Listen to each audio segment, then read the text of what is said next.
the location for a grand showcase. A field of dreams that has produced some of today's most promising stars, along with Hall of Famers past and future. Now, a new class arrives, looking to make its own mark. And the history of this game is a powerful reminder of how far they've come and where they can go. Steven Dunbar on the grab. For years, they've put in the work. Today, their play can decide their fate. This is their chance to show up, to step up, to shine. Barrett running straight ahead to the end zone. Touchdown. Jets, touchdown! Deshaun Hamilton, touchdown! This is the East-West Shrine Game.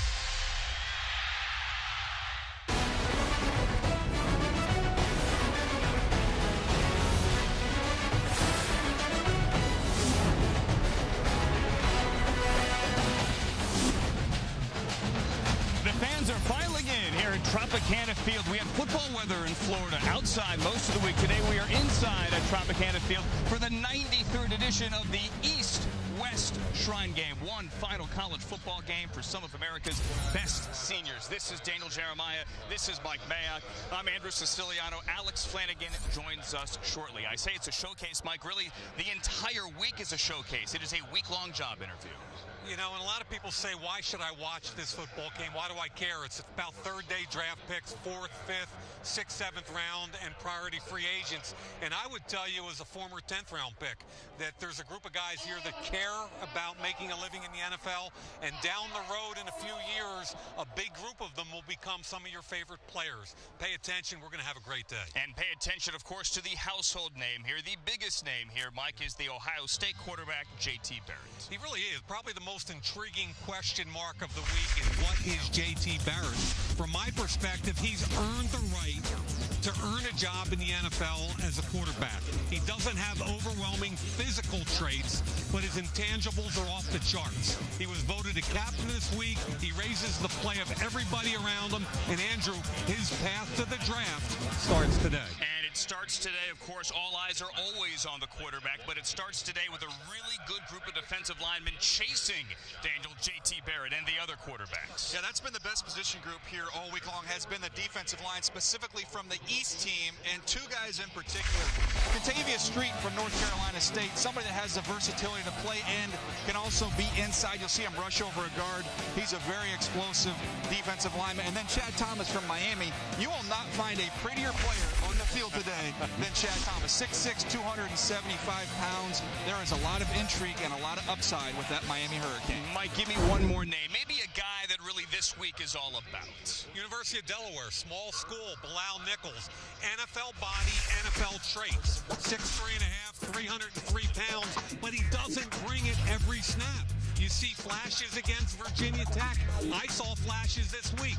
Bilal, bring it every day, and you're going to be a draft pick. The NFL draft is not until April. It is a long process. These guys have all had great college football careers, and they have one more game. That game here at Tropicana Field, the 93rd edition of the East-West Shrine Game. Yes, more college football, and it's coming up next.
Hey, close right, close right. Close right, close right. There you go, Monday, Monday. Sit hot. Wide 80. Wide 80, touch.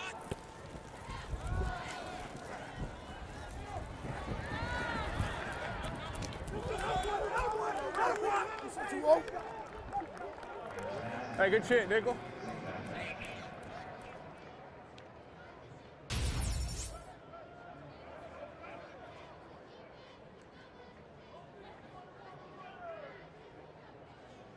Hey, here we go. Hey, with.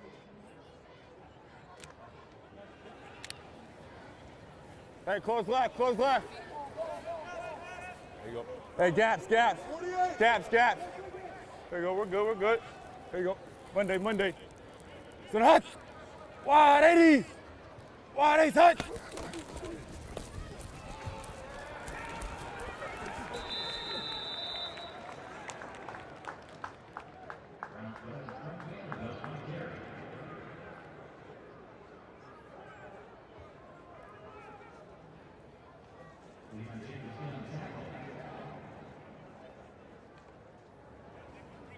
Brooklyn, ready? Hey, third down, baby. Ready? Money down. Hey, close left, close left. Zebra, zebra, you get the zebra. Gaps, gaps. There you go. Monday, Monday. Sit hot. Wide 80. Wide 80, touch.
Hey, here we go! Here we go! Hey, here we go, here we go. Hey, make it look good, make it look good. Double. Front, on one, ready? Get it back there, Bennett. Sunday, Sunday. Sunday, Sunday. So, hey! White 80! What I say?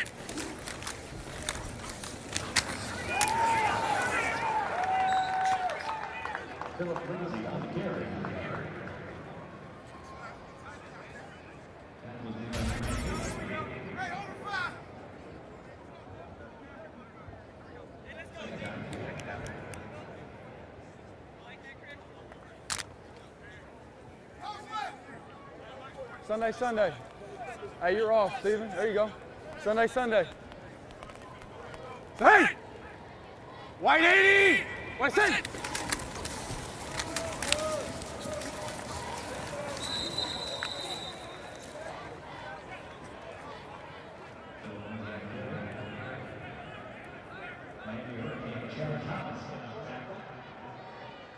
Third down.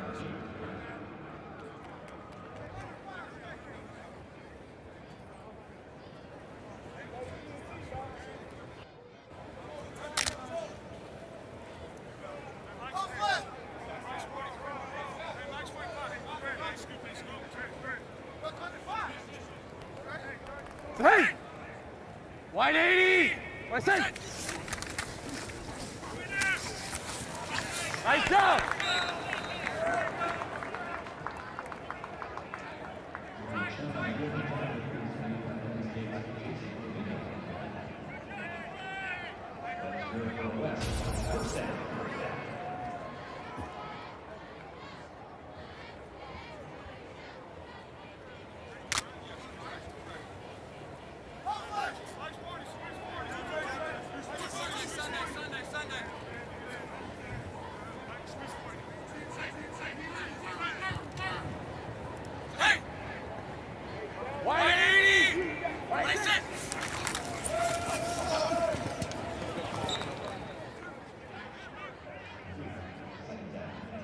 gotta be shorter. Yeah, that was Omaha. Here we go. Here we go. Gun, double right, deep. 14 Frank on one-on-one, right? Hey, nickel 14 Frank. Sunday. Say hey! Wide 80! What I say?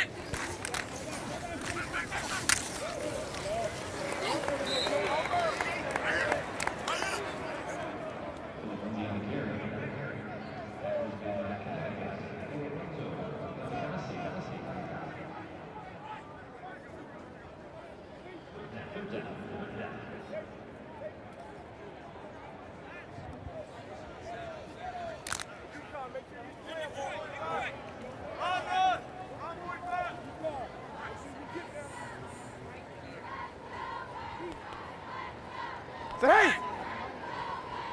White 80, white!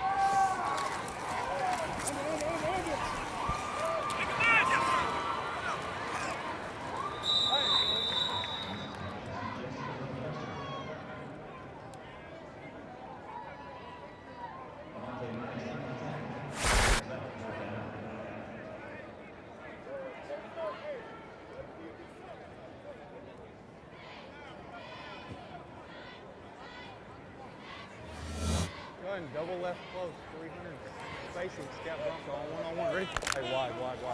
300 scat wide. Bronco.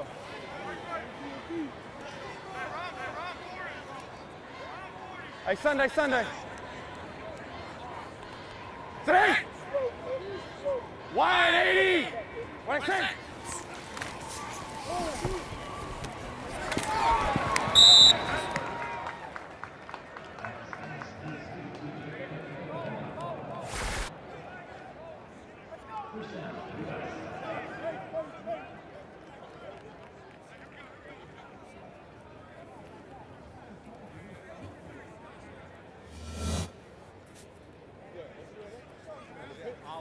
One-on-one, ready?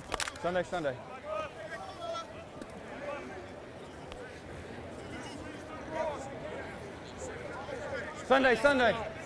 Sunday. Hey! Wide 80! What I said?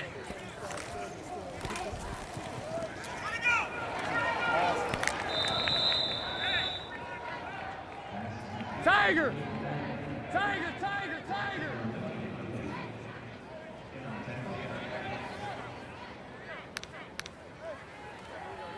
Here we go. West left slot, 14 front on one-on-one. Ready? Hey, get some right here.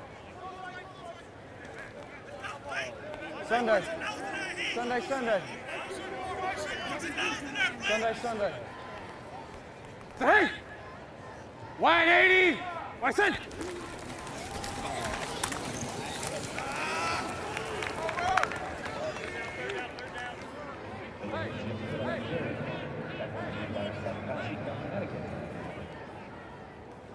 No gain on the play. Third down. Nobody's, what we got? Half a fucking yard? West right slot, 13 front opposite on one-on-one. Ready? Here we go. Sunday. Hey! Wide 80! What I said? Let's go! Hey!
36 coming. They run it.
First down.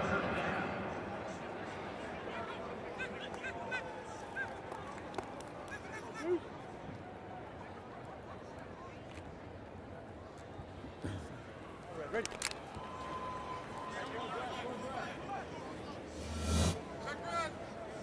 Yeah.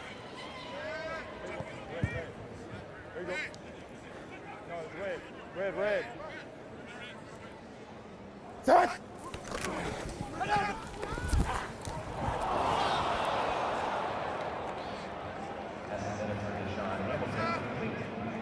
Second down.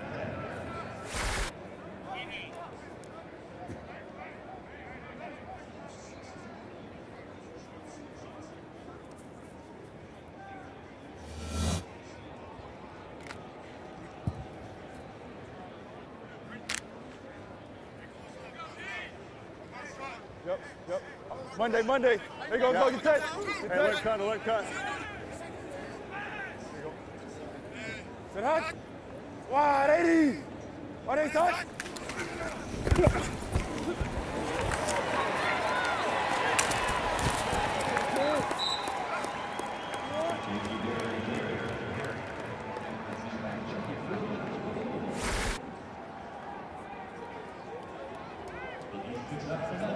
First down.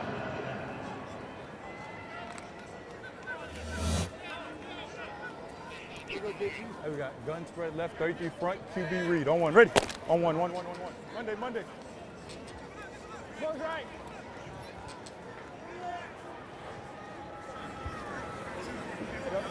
Yep, 33. Here you go. Sit hot. Wide 80. Why they touch?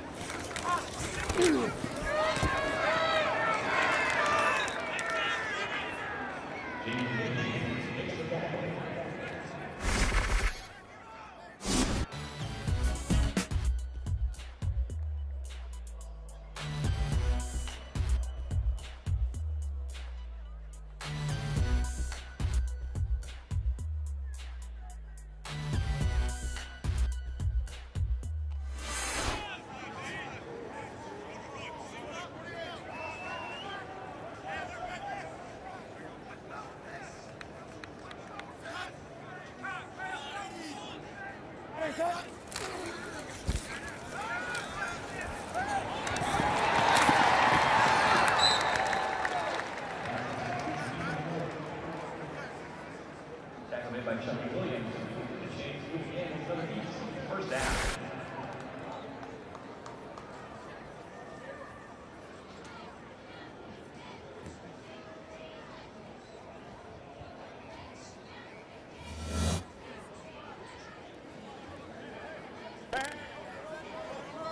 Open. Close right. Ace. There you go. Yep, Monday. There you go. Watch track. There you go. Hey, I'm on my half. Sit hot. Wide 80. Why they touch?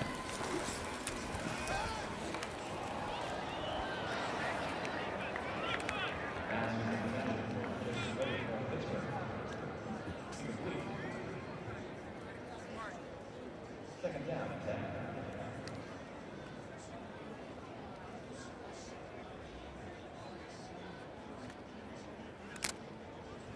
Hey, close right. Hey, alert cut. Look, cut. There you go. Yep. Touch!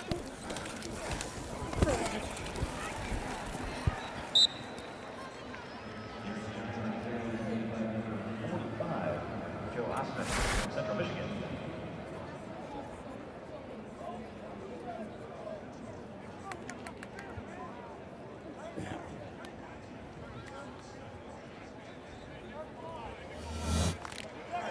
Hey, with the 9-tech. Ready? With the 9-tech, with the 9-tech. Hey, close right, close right. Yep. Yeah. Hey, quick game. Touch!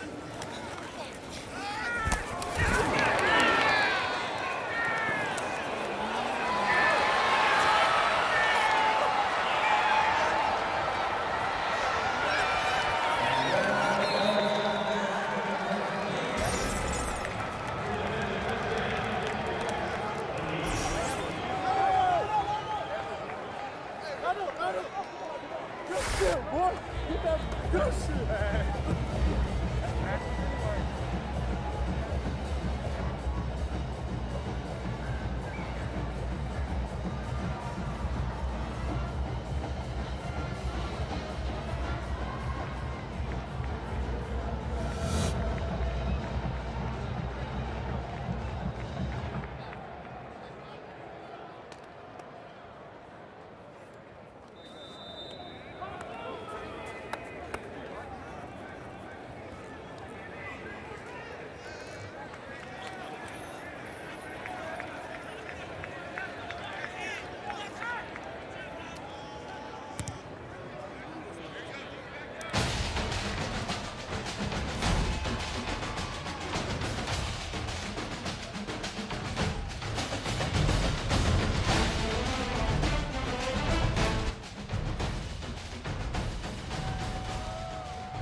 Play.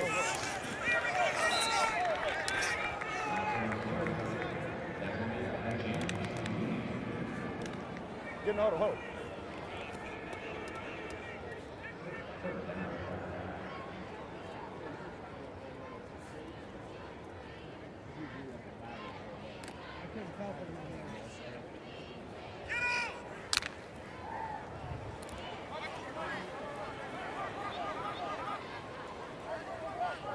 Yep.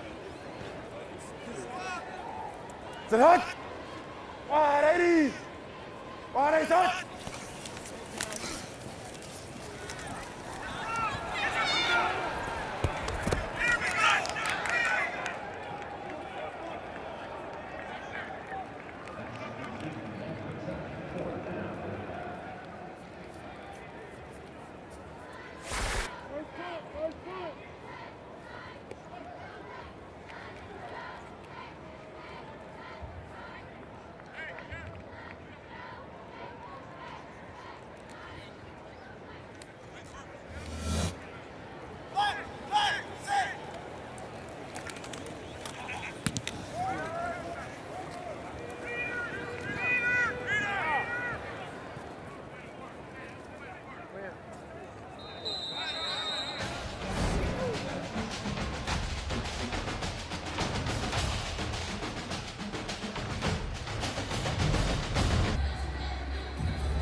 Hey, here we go. Talk. Wide 80. What's it?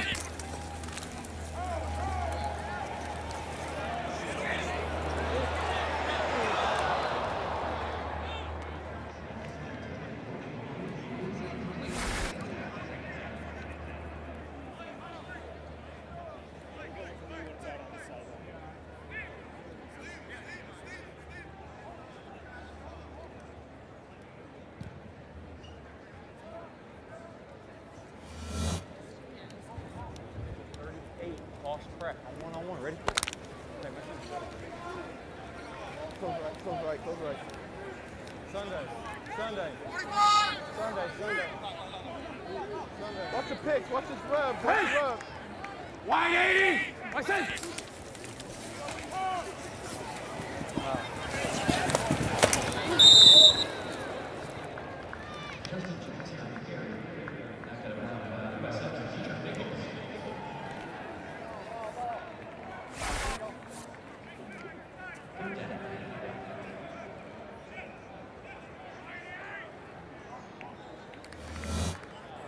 Here we go.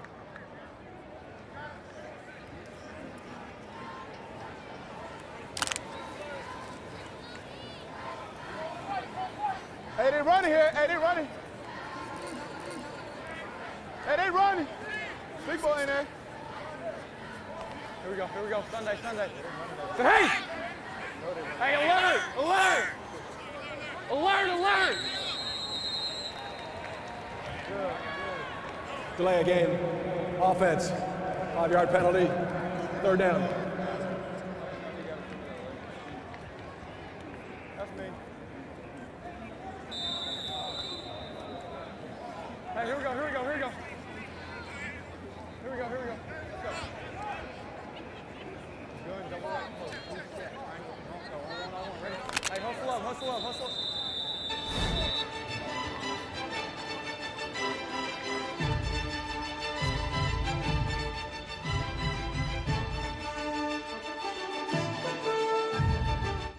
Helen.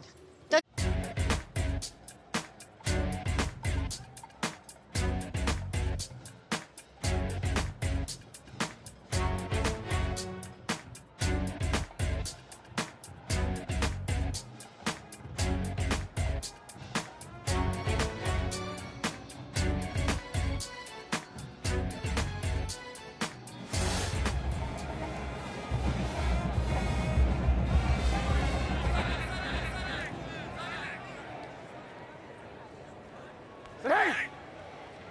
Wide 80! What I say?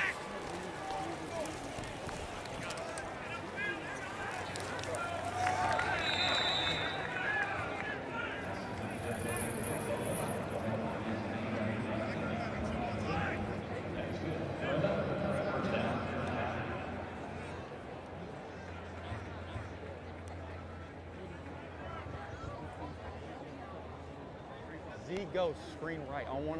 Ready? Here we go. Yeah. Hey, you got to go. Hey, here we go. Sunday. Hey!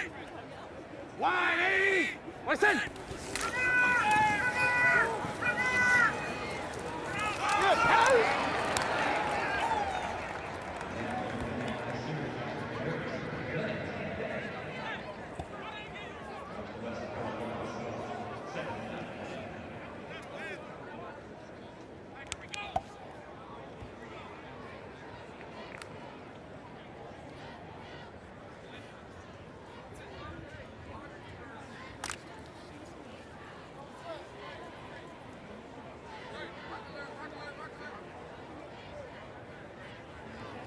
Hey! 180! What's this?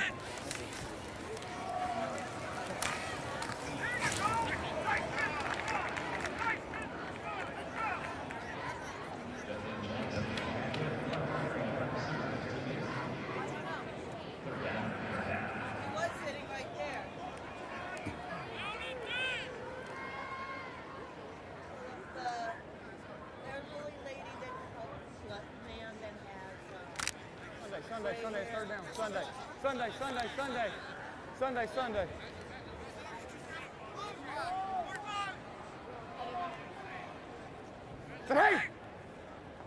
Wide 80. What I say? Ah!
Ask for one, you can run out.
Delay a game. Offense. 5-yard penalty. Third down.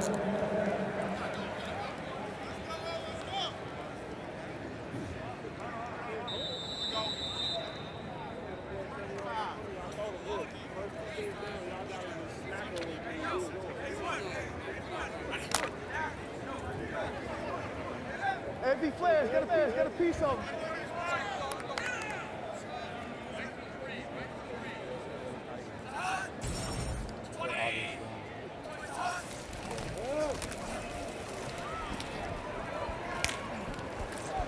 Good beat, man.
Personal foul. Unnecessary roughness defense. Number 22. 15-yard penalty. First down.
Rich, come here, Rich.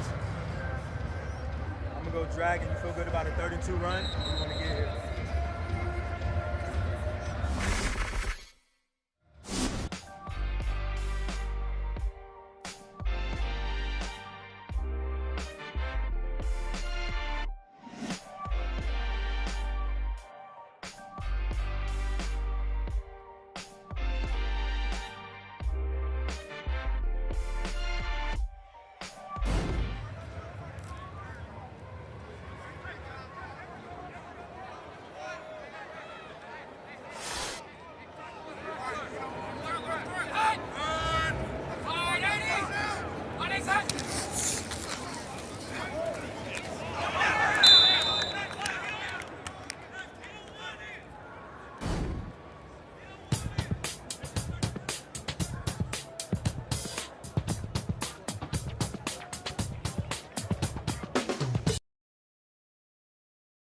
Give to the Central Michigan defensive He's end. going to get. Sanat was here all week and then had to leave University of South Florida kid, 5'11 and a half, University of South Florida kid, 5'11 and a half, 300 plus pounds. He's got some juice too. I really liked him on film. 3rd and 2, and the handoff to Webb out of the shotgun, and he's got nowhere to go. He is wrestled down. There is Chad Thomas. Yet again, I beg your pardon, that is 99 Justin Lawler from SMU. We're just glad that Alan Flowers, our producer, didn't make your squatty body list. Wow. There's Ford inside. And you can see him work through Allen. Now, Allen's older brother has spent the last 2 years with New Orleans, and I think Allen, the Michigan State center, is going to play in the league also. But Boone Ford, you can see the power fighting through the angle block of the Michigan State center. I don't think he's paying for my dinner tonight, Mike. There's the Davidson punt with Jake Weineke back on the return, and he will call fair catch and backpedal near the 10. You know, it's warmed up. We could go hit the beach. It was in the 30s during the week. Coming up Monday on Good Morning Football, a full recap of Championship Sunday and a first look at Super Bowl 52. It is Good Morning Football. It is Monday. It is at 7, and it is live from New York on NFL Network. 7-0 the score here. The West on top of the East. A second drive for Nick Stevens, the Colorado State quarterback. 2.5 years, a starter for them. And he will hand and turn to Jordan Chunn out of Troy. Big back gets maybe 2. Curtis Cothran. Any Cothran will do from Penn State with the tackle. How about these safeties, Mike, and what the coaches were saying in the meeting about the run fit challenges that they have? Playing a lot of high coverage in college. It's 4 across or it's cover 2. They're having to really drive down in the box and be force players this week for the first time for a lot of these guys. Yeah, and I think at the end of the day, it's really important that these safeties understand you're not just going to line up 4 across, and one of you is almost always going to be involved in the run game, and you got to understand which gap and why. Here's Stevens setting up a screen. Chunn has it, gets his feet underneath him, and gets out to the 25-yard line. Nick Stevens, as I mentioned, 2.5 years a starter. Led the Mountain West in yardage and touchdowns as a senior, 8 300-yard games. Was benched in 16 for some inconsistencies. Came back, won the job in 17. 62% completion guy. Thought he had a solid week. I saw him play in high school. He was on the same high school team as Sua Cravens, right down the street from my house. Got a chance to run out there. They won a lot of football games with Nick Stevens. And I would say with Sua Cravens. Yeah, he helped too. He helped too. Stevens on 3rd down. Gets it away. Badette on the crosser. Badette in front of Maddox, and he has first down yardage before being thrown out of bounds at the 30. That time we had Kentavious Street trying to get up the field inside. Remember we talked about him outside. He's got inside-outside flexibility. Nice job that time by the Arizona guard, Alsadek. And then a little juice here for the Oklahoma wideout. That's what he's used to. Shallow crosses, they do that all day long with Baker Mayfield. And let's face it, in the NFL, when you're anticipating man-to-man coverage, what are you doing? Everybody's running crossing routes, trying to run deep defenders through trash. It's good for a gain of 15 here to keep the drive alive. Coming up on 5 minutes to go in the second quarter. Stevens on the rollout, chased by Martin. Stevens to Dunbar, who goes up high with Haley from Penn State with the coverage and the tackle. Yeah, Dunbar's not going to run away from a lot of guys, but what he does, he understands leverage. Watch him keep the defender on the back and then attack the football at the highest point with strong hands. Yeah, really physical kid and strong hands, DJ. He hit it right on the head. And I thought Badette ran a nice round there. He ran a wheel stop. He got the defender going up the field and then came back on a comeback. We got your Charles Barkley tight end in the slot here, Mike. Big boy right here, 270 pounds. Jordan Thomas, keep an eye on 82 as Chunn's going to get the handoff, and he has all kinds of room. Jordan Chunn with a flag in the offensive backfield, back on the 34, has a first down to midfield to the 50, but this one might be coming back. Holding. Offense, number 77, 10-yard penalty. Second down. They're going to get Jake Bennett, the Colorado State center, quarterback and center, working together here as they did in college. Now take a look at the big slot receiver, going to be to your right side, blocking out on the edge. And he's going to be blocking right here. Look right.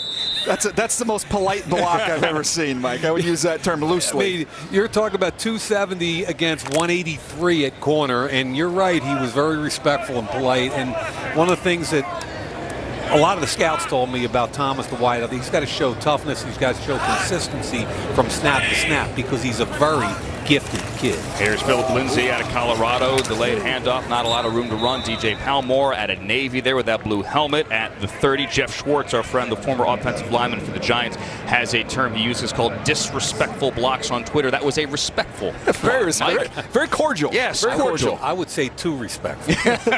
Philip Lindsay, by the way, when he gets the football, you see that suddenness, that just burst that he has. I like to see him get on the perimeter a little bit in this ball game.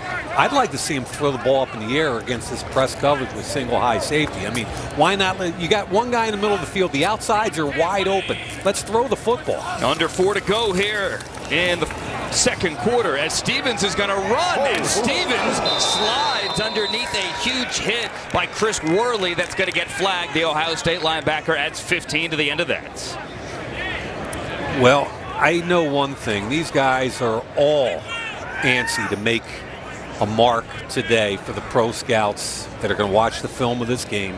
And it's hard when a quarterback... Personal foul, defense, 15-yard penalty, automatic first down. I mean, just generically in the NFL, if you want protection as a quarterback, you better slide early because it's hard to understand as a defensive player whether or not you're going to slide. And in that instance, to be honest with you, that's a late slide by the quarterback, and it puts the defender in a bind. I don't think it's a penalty. If you want the protection of the rule, get down early. Easy for me to say, don't know if there was a lot of contact there. You understand why the official threw it there, especially considering Stevens' head might have hit the turf there, but he is okay. He stays in, gets the 15 extra at the end, and they go to the 45. And then on the play fake, Stevens gets out of one potential sack and gets back to the line of scrimmage. That was 93 Folorunsu Futakasi from UConn. They called him Foley, Mike, to make it easy. Yeah, his buddies call him Folo. I call him Folo. His buddies call him Foley. But another NFL guy as far as body type and traits. Fatukasi flashed. I watched 2 tapes of him. Be a little bit more consistent. You can see him flash occasionally. You got to be a little bit more consistent. His feet got to be a little quicker. I'd just like to know the thoughts for Grant Haley down here from Penn State, the 5'9" corner who's got Goliath down there from Mississippi State he's got to deal with. He's got Jordan Thomas at 270 lined up on the other side. Stevens knows that. Instead throws it into the ground trying to set up the screen. He wanted Chun, and there is a flag out. He might have been held trying to get away from the line. Parker Cothran, the other Cothran from Penn State there, wears number 90. Might have held him up. Defense, number 9, 5-yard penalty, first down. Called it on number 9. There is not a number 9. I think it was Cothran. I think it was 90, Cothran. Yeah. Cothran did a great job. He sniffed it out. Diagnosing screen. All he did was make a mistake by holding on to the running back. And Chun immediately started asking for that flag.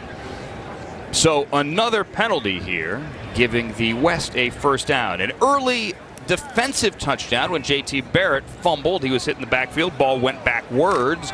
And a defensive touchdown for Wisconsin defensive back to Trell Jamberson. That is the only 7 on the board now. West trying to get an offensive touchdown with Justin Jackson, the all-time leading rusher in Northwestern history, now into the backfield, getting the carry and getting maybe back to the line of scrimmage as it's Chris Worley from the Buckeyes there again. Chris Worley is all over the field.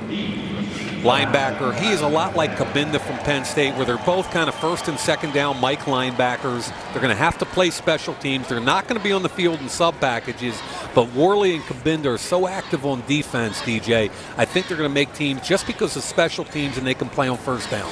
Yeah, you get your value there on 4th down with those guys, no question. Right. We are at the 2-minute warning in a game here that is just seeped in history. So many of the greats have been here. Do we have some of the greats on the field today? 7-0, almost half. The half back in the studio in Los Angeles. Cole Wright along with Georgia's Terrell Davis and Troy's DeMarcus Ware. Halftime of the East-West Shrine game, looking ahead to tomorrow and the AFC and NFC championship games. Here it is, 7-0, the West with an early defensive touchdown over the East at the 93rd edition of the East-West Shrine game, along with Daniel Jeremiah and Mike Mayock. I'm Andrew Siciliano, and that is Nick Stevens from Colorado State throwing it into the ground and incomplete, intended for Justin Jackson there from Northwestern. Seems like every year we do this game, DJ, and we find it difficult as the quarterbacks try to get an adjustment coming under center, play action, trusting the pass protection, which they're not used to. And most of the guys are checking it down as opposed to pushing it down the field. And we kind of get this assimilation period, I feel like, every year. They get in their head, don't throw picks, don't throw picks, don't throw picks. Stevens here out of the shotgun actually operated more of a pro-style system at Colorado State. Incomplete for Vollard on 3rd down, and that's going to bring up 4th down here with 1:51 to go, and the incompletion will stop the clock here in the 2nd quarter. Let's take a look at these 2 defensive ends. Marcus Martin on your left gets up underneath the right tackle, does a really good job of jacking Crabtree in his breastplate, picking him up in the air and taking him back into the quarterback. 50, how many sacks? 56. Thank you. 56 sacks, Division II all-time record winner and the Upshaw Award winner. And Jacob Pugh did a nice job coming off the other side. Yep. 90-something tackles for a loss, as well as the Drapuka punt is fielded. Fair catch called there by Ernest Johnson, stumbling at the 21-yard line right in front of UCLA linebacker Kenny Young. I mentioned the 93rd edition of the East-West Shrine Game, the longest running college all-star game in the nation. Started back in the 20s in San Francisco. Over 100 players from last year's game signed at one point during this last year with NFL teams. 70 members of the Pro Football Hall of Fame in Canton played in this game. Can I call my shot here, Andrew? Do it. Darius Fountain, we're going to let him get vertical. Yeah, right make here. Mike Mayock happy. Right here. We're going to get a deep ball here pretty soon. Bottom of our safety. screen. Single high safety, rip it. He's got no help. Lyndon Stevens from Cincinnati with the coverage. Take it, DJ. Darius Fountain. Take it, DJ. 40. Go. Midfield. Oh, I think he got a hamstring, it looked like, maybe. Darius Fountain makes Daniel Jeremiah look like a seer. Press coverage. He gets inside. Good release against press.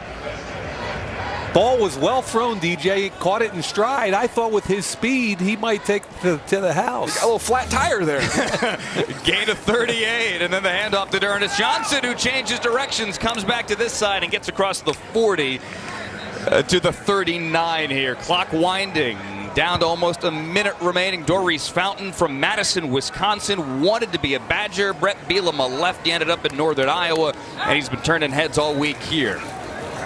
Ferguson, the check down. Johnson turns it upfield across the 30 for a 1st down with 50 seconds to go. Tigray Scales out of Indiana, the tackle. If Fountain is trying to get out of the game, he did, I think, twist or pull something, DJ. Call a timeout here. Looks like a 30-second timeout. No, I couldn't tell if he was tired or if he just had a little tweak there. Blew a tire. So I was on the field before the game talking to Bobby Ingram, the wide receiver coach at Baltimore. There he is. Who's the coordinator in this game, and he said, Mike, could you please say hi to my mom for me, Dorothy Ingram. They call her Dot. She had surgery a few days ago, and Dorothy Ingram, if you're out there listening, your son loves you very much, misses you, and hopes you're doing okay with the surgery. Send our best wishes to Bobby's mom, Dot, as well. Talked yesterday, Bobby did, about how excited he was to call plays, wanted to get in a good rhythm here, didn't want to force things early, wanted to see it develop.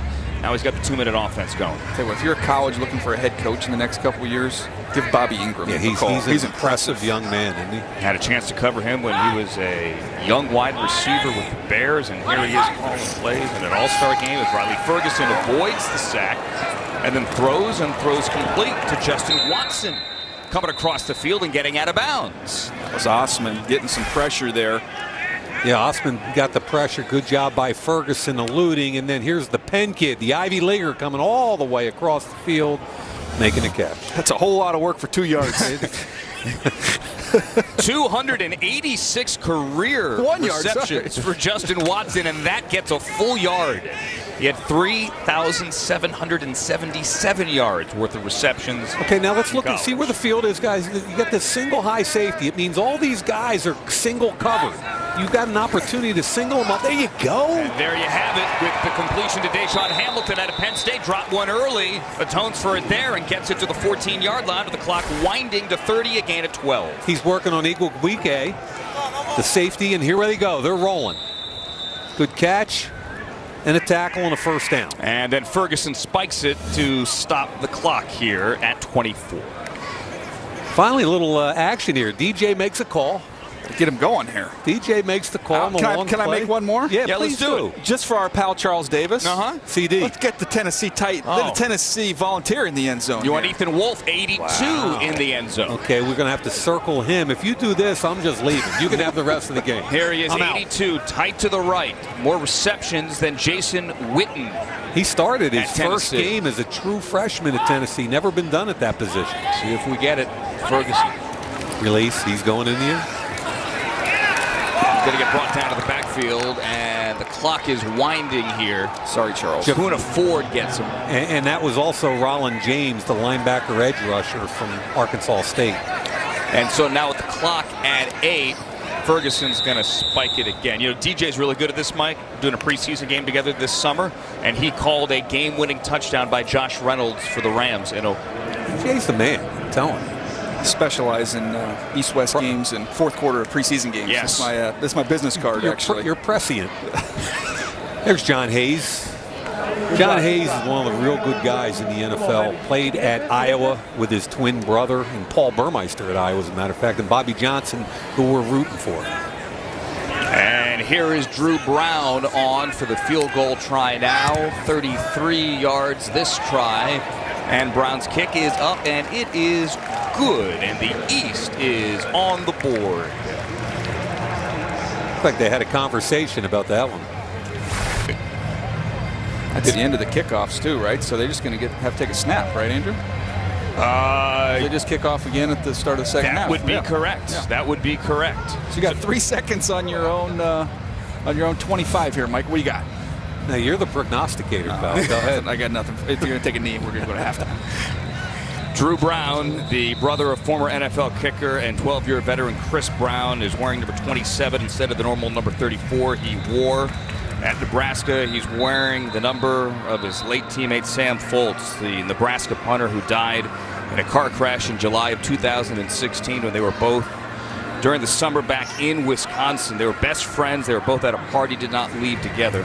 Foltz's parents, Gerald and Jill, fixtures at Nebraska games. A touching tribute here by Drew Brown wearing that 27. And he hits his first field goal try here. And we are going to get a kneel down here. And that's it. That is the end of the first half. The West gets a defensive touchdown, and the East gets a late field goal here for Jonathan Hayes. So we didn't get our first touchdown until the fourth quarter this year. We get it in the first quarter and an early 7-3 lead after the Natrell Jamerson defensive touchdown. The East-West Shrine game, 93rd edition, one last college football game for some of the best seniors in the game as they go through a week-long job interview getting ready for the next level. Down to the sideline, Alex Flanagan. So, Bobby, you called this week of practice the best week of your life. How has the first half lived up to expectations? I tell you, it's been great. You know, the only thing I'm kicking myself in the rear end about is just decisions I've made. I wish I would have called a timeout when the clock was running down, but there's a couple third downs where I'm watching the defense at the clock, you know, things I'm not used to. Again, on the second down right there, our last drive, I wish we would have handed the ball off because we should have just played ball instead of getting in a 2-minute situation. So those are things for me to learn from, you know, and it's been great. The kids are giving great effort. Yeah. So that it's still good. I mean, the kids, there haven't been any mistakes, you know. They're giving great effort, so that's all you can ask from them. As you know, good players have short memories. Let's talk on offense. How do you open it up a little bit? I think some of the kids just got to maybe not worry about making mistakes.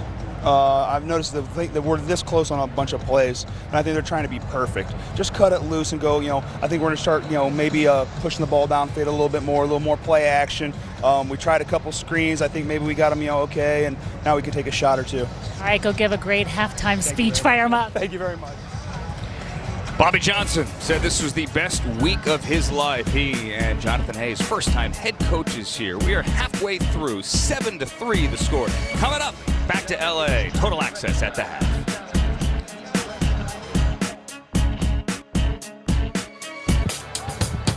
to St. Petersburg, Florida, where we are today for the 93rd edition of the East-West Shrine Game. A defensive struggle, let's call it that, through one half of football at Tropicana Field with the West on top of the East, thanks to a fumble recovery, a scoop and score by Natrell Jamerson. That is Mike Mayock, Daniel Jeremiah. I'm Andrew Siciliano. We came in, gentlemen, knowing that there was a lot of talent up front on the defensive line.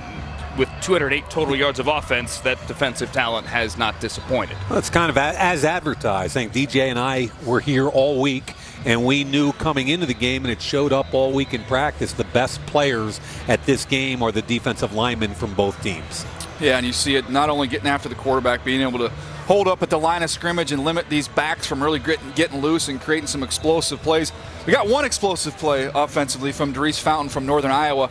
Hopefully we get this second half a little less conservative and we see a more attacking brand of football. It was the West defense that put the only touchdown on the board. J.T. Barrett hitting the backfield. This ball comes out. Yeah, and it's really P.J. Hall, the Division II All-American, that makes the play. Ostman cleans it up on that sack. Defensive front seven of the West was suffocating. Here's the big play. Bilal Nichols from Delaware forces the ball out early. It's a fumble. It's picked up by Natrell Jamerson, the safety from Wisconsin. That's our only touchdown thus far, and what a surprise it happened on defense. Now let's hear from Jonathan Hayes moments ago in the locker room. Pick up the intensity even more. Offense, last drive was excellent. Now, we started something. Let's finish this thing the right way. You got me? Finish it the right way. Get in here. Let's go. Team on three. 1, 2, 3. Jonathan Hayes, 15 years, a tight ends coach there with the Bengals, wants his team ready for the second half. Mike, before we kick off here in the third quarter, I know you want to say hi to somebody. Well, my daughter Lee turns 30 years old today, and I've probably missed 20 of them. Was scouting for the NFL Network. So happy birthday, honey. I miss you and I love you. I'm sorry I'm always gone. Happy birthday, Lee. Happy birthday, Lee, from all of us here. Big 30th birthday as we get going in the third quarter in a 7-3 game. You heard Bobby Johnson say, as we see Jeremiah Briscoe getting ready to come out here from Sam Houston, that he wanted to see his team let loose a little bit, take some shots. Mike and DJ said at the 3. Can't be afraid to make mistakes, which I think some of these guys have been a little tight today. Yeah, DJ made the comment in the first half, and I agree with every All-Star game we've pretty much ever done. We see quarterbacks who are afraid to make mistakes rather than stepping up and ripping it. Now we've got Jeremiah Briscoe, who I thought whose tape was really good that I watched, and then he had a tough week this week. And here's Briscoe handing off to Justin Jackson, who again puts a nice move on there in the hole and gets decent yardage, maybe 8. So Jeremiah Briscoe twice won the Walter Payton Award as the best player in FCS. Look, his numbers are good. He's 6'3", 220. I thought he was an easy thrower, almost to the point where he was on the wrong side of the gunslinger sometime. He wasn't afraid to push the football down the field. Now, he did not have a good week of practice. This is an opportunity for him to come out here. Don't be afraid. Be just the same guy you were in college and rip it. UAB transfer after that program got shut down, and again it's a handoff to Jackson working over the right side, swallowed up there by Contavious Street out of NC State. Contavious Street coming off the backside. You see that speed and explosiveness to close down space and make a tackle short of the first down. 6'2 and a half, 285 pounds, thickly muscled. You know, he won the weigh-in on Monday morning and then played extremely well. And I think, again, DJ, the value is on first down. He can play outside where you see him right there, but he can also kick inside on sub packages. Just has to show he's sudden enough to get to a quarterback. Jordan Chun checks in on short yardage, 3rd and 1, and as he has been for most of the day, he's going to get the call on 3rd or 4th and short, and there he gets what looks to be a first down with the Penn State linebacker Jason Cabinda wearing number 40 on the tackle. All right, we mentioned Contavious Street, thickly muscled, Mike, you said. How about squatting 700 pounds? This went viral. Yeah, he's a freak in the weight room now. His tape is pretty good. His practice this week was very good. And when we get to the combine, you're talking about a 700-pound squat. He's probably going to run 4.6. at 284 pounds. So he's a freaky dude. Contavious says he's not sure why it went viral, as we almost had a pick there. Avonte Maddox, the hit corner, had to go through his hands. A little high there, intended for Jeff Weineke out of South Dakota State. Yeah, I don't know if he was too fired up there or if Weineke cut the route a little bit short, but that was pretty ugly. I like to see Street get a little bit deeper in his squat, personally. I thought it was a little high there. Yeah, that looks like a disconnect to me. Hey, Reggie. Coaches said yesterday, Weineke, it's not always pretty. Sometimes late getting off the ball. Not always great at the top of the route, but he is always there. He is always making plays as Justin Jackson gets another carry, and he is met there in the hole by Kabinda again. Kabinda, watch him fill the hole and bring his feet on contact. He's got a little snap as a tackler. Hey, Kabinda can play now. Watch him come downhill here, Mike. No hesitation. Boom. Put your pads on him. And that's what we talked about earlier. First down player in the NFL, a Mike linebacker, an inside backer. I stood behind on Monday the defense right on the field, and every time he came off, he went right to the defensive coordinator and had a question about an alignment. Street gets off early, no flag there, and then the ball dropped over the middle. Contavious Street just ridiculous off the right end. Either he got off early and there was no flag as Matt couldn't hang on, or that man is that fast. Yeah, Street's going to come off the left tackle over there, wins with speed. We've talked before about Sanat, that left tackle, the basketball player from Wagner. He lost right out of his stance at the snap of the ball. He didn't see anybody like Street in the Wagner schedule this year. Where'd he go? Where'd who go? Here's your guy Fountain back to return this Trabuca punt, guys. Doris Fountain, Northern Iowa. Waits for it on the 15-yard line, makes one man miss, tries to work to the sideline, and Doris Fountain there tripped up as he gets to the sideline. Makes something out of nothing. So the East back with the football, trying to get something going offensively. Down 7-3, 3 minutes in. Hayes knows the NFL 15 years as the Bengals tight end coach, constantly sends guys to the Pro Bowl, 12 years as an NFL tight end himself, played in Super Bowl 30 as a member of the Steelers. That lost to the Cowboys, and he is getting a chance to be a head coach here today at the East-West Shrine game in the third quarter. His team down 7-3, and he has JT Barrett back in the game at quarterback. Mike Mayock, Daniel Jeremiah, our man Bruce Siciliano he's going to hand off, and we're going to go down to the sideline and hand off to Alex Flanagan.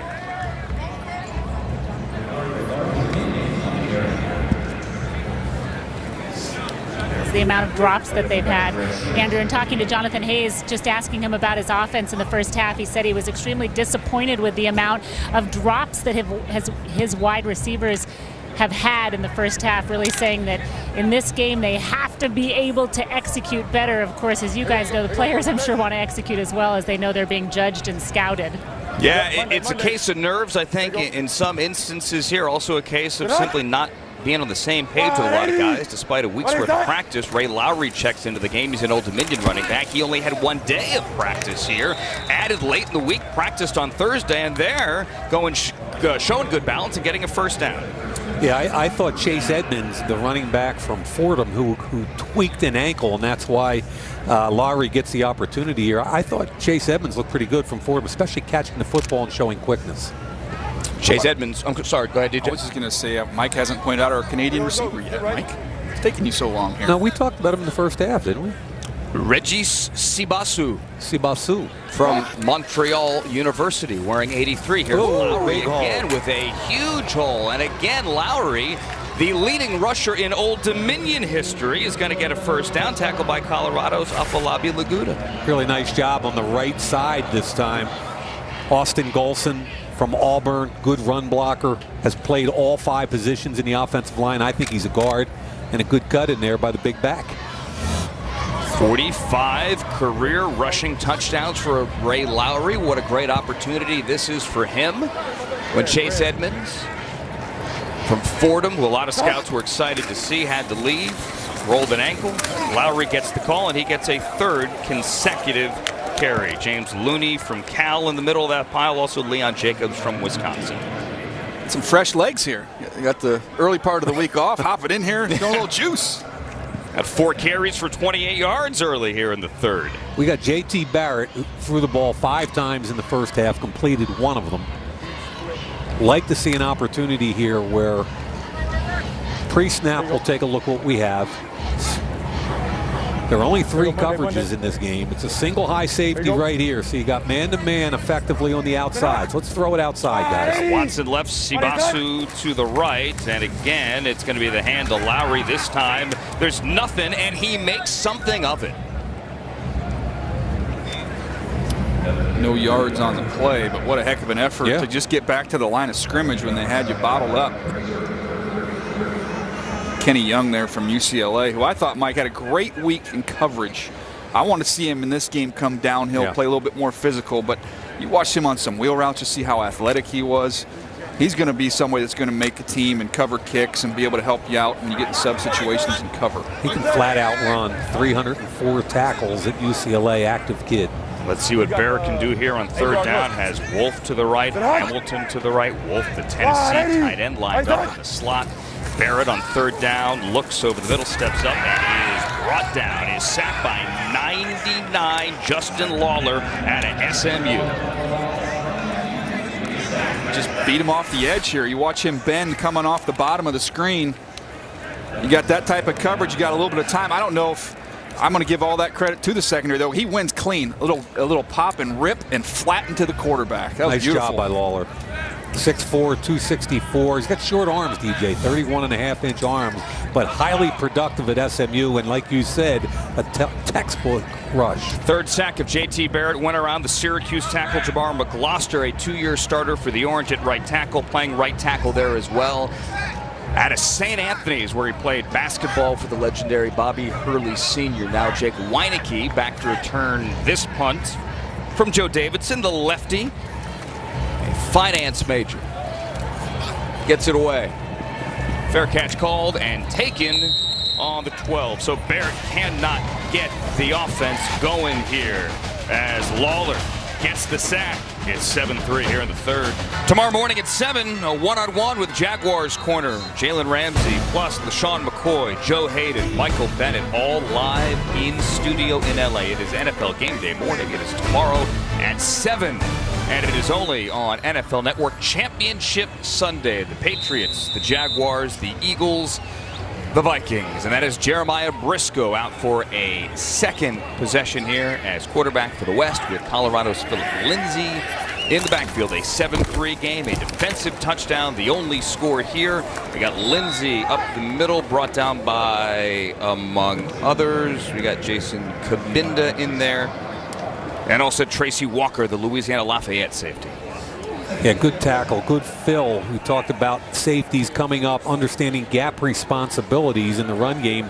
And these offensive coordinators are throwing the ball so little, DJ, that the defensive backs are coming up closer and closer, just trying to make plays in the box. Sooner or later, these quarterbacks are going to have to start throwing the football. They just broke the huddle with 12 guys. Yep. That's illegal, right? Substitution against the offense. 5-yard penalty. I think as long as we have a 7-3 game, we let them play with 12 guys. Let's get this thing going a little bit here. Well, listen, we didn't have an offensive touchdown. I've said this a couple of times. Last year, until Elijah McGuire scored late in the fourth quarter, had an 18-yard touchdown run, and he went on to some success next year as well in the NFL, so maybe that's a good sign for Natrell Jamerson heading into the next one. Well, we still don't have an offensive touchdown. We still do not, correct, as we saw Will Herringer there from the Seahawks calling out the play. He's the offensive coordinator for the West as we hand it off once again to Philip Lindsay up the middle, nothing going, maybe a gain of 2. I want to see them let Lindsay get on the perimeter a little bit. He's swinging the ball out, get him out in space. Him running between the tackles is going to be tough sledding against this defensive line. Coaches all said yesterday when we met with them that they were really impressed with Lindsay getting to the outside, showing some quickness on those zone read plays or those zone runs to the outside, knew when to put his foot in the ground and get upfield. Third down here for Jeremiah Briscoe. Let's see if he can rip it. He's got Stephen Dunbar and Houston at the bottom of the screen, and a pre-snap whistle and a timeout taken by the East and a flag. Timeout. All right, so timeout taken by the East with 6 minutes to go in the third quarter. West on top of the East. Gentlemen, we've been saying it all week, and it's worth saying again, since the very first East-West Shrine game, players and coaches have visited the local Shriners hospitals for children during the week. It is the best part of the week. They meet the patients, they gain a greater understanding of the importance of this game, and it is such an important game. Last Sunday, the players went to the Shriners Hospitals for Children here in Tampa, the headquarters. They played games, they danced, they took pictures. They had a lasting impact on the players and the coaches. Not only Bobby Johnson there coaching the West, but Jonathan Hayes coaching the East. Both of them, the very first thing they said yesterday to us when we asked them what stood out about the week, they mentioned visiting the hospitals and how much everyone got. They got so much out of it. And they mentioned that little girl, Emily, that Alex had interviewed earlier tonight and what an impact she made. Can you imagine being Emily's age and being asked to speak to about 100 football players? I mean, how intimidating that might be, but she stood right up there, and she actually made a difference in their lives. And it was evident, too. They weren't just saying, weren't just paying lip service. They meant it. Ball tipped in there and almost intercepted there. Briscoe got lucky as it was in and out of the hands of Dietrich Nichols out of South Florida. Yeah, and Dietrich Nichols, he's in off coverage on the seam route versus the slot. He's going to come underneath it and should have picked it. Now, he had 11 interceptions at South Florida. He was one of my favorite players this week. I watched him on film. Plays nickel, plays outside, plays safety. DJ, I think he's going to make a living in the NFL as a nickel and special teams player. And the only question is, can he really run? But when you have help over the top like that, he gets to let those instincts really show out right there. Almost had a pick. If he gets his hands on that, he scores. He's too. quicker than fast, which leads me to believe he's going to be a nickel in the NFL. Doris Fountain back to return this punt by Trapuka. And he backpedals, takes it at the 40. One little hop step to the outside 50. There's your guy, Doris Fountain, high-stepping down the left sideline across the 30. Got some juice. A 48-yard punt and a big return into West territory by Doris Fountain. See if the East can get some offense going. Finally, when we get back, a 30-yard return. Not been the best day for JT Barrett, but he leaves Columbus as decorated a quarterback, a player as we have seen. The first time, three-time captain. Yes, he was beaten out by Cardell Jones as starter, but he eventually comes back, becomes Ohio State's career leader in touchdown passes. 147 total career touchdowns is a Big Ten record. 1 for 5 today for only 12 yards. He has a turnover as well, but he has a chance here with his team down 7-3. Ball on the plus 30 after a nice punt return to get something going. It was Doris Fountain with that punt return. He breaks a tackle down the left sideline, chased out of bounds over there by Laguda and Scales, but Fountain makes another play. Get him the ball, right, DJ? No question. The corner went from press to off. Nice job hitting the hitch. He breaks a tackle. So if you're counting at home, he had the punt return for 30. He had the quick slant in the first half for 38. And then that play right there, the three most explosive plays of the game are Fountain. That one's good for 14 after the Devontae Harris missed tackle, and it is a first down on the 16-yard line. Ralph Webb checks into the game at tailback. Martin is in there, 33, leading the way at fullback. He's going to run behind Martin, try to get to the outside, and that is not going to happen. Spencer Lanning is there, Tigray Scales. Joel Lanning from Iowa State, who played some quarterback. Believe it or not, this kid Lanning was a high school wrestler for 4 years, a college quarterback. They went 8-5 this year. They beat the number 3 team in the country, Oklahoma, the number 4 team in the country, TCU, and this kid Lanning had over 100 tackles, played quarterback. He's kind of an intriguing player. You don't very often hear a quarterback switch to the defensive side and switch to Mike linebacker. Yeah, I didn't play any linebacker in college. Ralph Webb up the middle there. Not a lot of room for the Vanderbilt running back. But Lanning truly is an amazing story, guys. I mean, he's up there with Eric Weddle as the first FBS player with a sack, an interception, a fumble recovery, a rushing touchdown, and a passing touchdown all in the same season. remember going back and scouting Eric Weddle back in the day going into Utah, Mike. You remember that? He matched up as an underclassman against Calvin Johnson, covered him all over the field that year. Then the next year they moved him to safety, and the ball just found him in college, and it's continued to find him in the NFL. I remember hanging out with him at the Senior Bowl years ago and just talking to him about his craft, and he was just as thoughtful then as he is now about playing safety. See what Barrett can do on 3rd down. Fires left, wants Fountain. How about Fountain? Not only does he go up and get that ball, he then is able to reach out and try to get that 1st down. Devontae Harris wrestling him out of bounds. Let's see where they spotted. What a play. He's a 210-pound kid, so even though he ran hurdles, and at Northern Iowa he ran the 110 hurdles and the 60 inside, so you know he can run, but he's physical. He pushes off Devontae Harris.